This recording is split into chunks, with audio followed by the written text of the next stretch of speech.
Behind every single piece of software you use, there's kind of this digital toolbox. Today, we're going to pry that toolbox open and look at one of the most fundamental tools inside, data structures. This is really the science of how computers organize information to be just incredibly fast and efficient. I mean, really think about it for a second. When you search for a file or you're just endlessly scrolling through a social media feed, it all feels instantaneous, right? How is that even possible? It's because behind the scenes, there's this really clever system that keeps all that data from becoming a complete and total chaotic mess. And that's really the secret. The whole system relies on what you can think of as digital filing cabinets, with each one designed for a very specific kind of task. In the world of computer science, we call these data structures, and they are the absolute bedrock of any piece of efficient software. It's a lot like organizing your own house. You wouldn't store your socks in the kitchen pantry, right? Well, computers need different ways to organize information depending on what they're trying to do. There's no one single perfect system.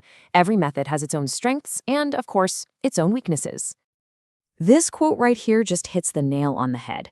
Each data structure has costs and benefits. Use the data structure according to the situation. See, there's no magic bullet here. The real art, the real skill in programming is knowing which digital filing cabinet to pull out for which job. So let's start with the most basic, the most fundamental data structure of them all, the array. The best way to picture it is like a simple numbered bookshelf. Super clean, orderly, with a very specific spot for every single thing. So what is an array? Technically, it's just a list of items that are stored one right after the other in the computer's memory. But here's the crucial part. Every single slot on this shelf has a number. We call that an index. This means if you want the fifth item, the computer knows to go directly to slot number 5. No searching, no fuss. And this really shows you the trade-off, doesn't it? The huge advantage, the pro, is super fast access. If you know the index, you can grab an item in a heartbeat. But what's the catch? Well, reorganizing it is a total pain. If you want to add or remove an item from the middle, you literally have to shift every single item that comes after it. Just imagine pulling a book from the middle of a totally packed shelf. You'd have to slide every other book down. It's just slow and inefficient. So, if arrays are so rigid, what's the alternative? Well, that brings us to a much more flexible solution, the linked list. Now, instead of a fixed shelf, I want you to think of this one more like a treasure hunt, where each clue leads you directly to the next one. So here's how it works. A linked list is made up of these individual chunks called nodes. Each node holds a piece of data, but, and this is the key, it also holds a pointer. Think of it like a little signpost that points to the exact location of the next node in the chain. This means the nodes themselves can be scattered all over the computer's memory. And this right here, this is where the linked list's superpower comes out. To add a new item, you don't have to shift anything around. You just find the spot you want to put it, make your new item's pointer, aim at the next one in the chain, and then you tell the previous item to point to your new one. That's it. It's just a quick 2-step shuffle, and you're done. All right, so let's put them head to head.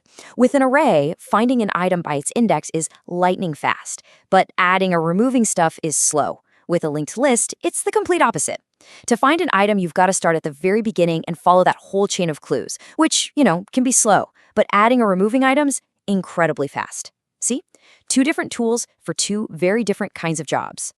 Okay, so up until now, we've really been looking at how data is physically stored. But what if the rules for accessing that data are actually more important than the structure itself? Well, that brings us to 2 very special data structures, stacks and queues. So a stack follows what's called a last-in, first-out rule. We call it LIFO for short. Just picture a stack of plates in a cafeteria. The last plate you put on top is always the first one you take off.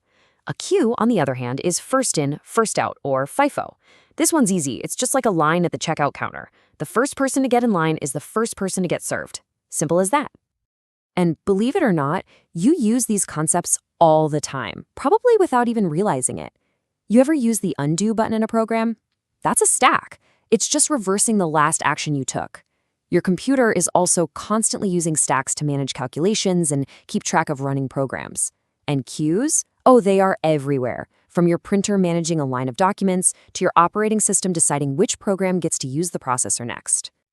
So we've cracked open a few of these digital filing cabinets. Now let's circle all the way back to the most important idea of all. It's always about choosing the right tool for the job. It all really boils down to this simple 3-step philosophy. First, you analyze the problem. What is it you're actually trying to do? Second, you figure out your most common operations. Are you going to be searching a lot, or are you going to be constantly adding and removing things? And then finally, based on that, you select the data structure that is built to do that one thing really, really well. So here's a quick little cheat sheet to bring it all home. You've got the array, our numbered shelf, which is perfect for fast lookups.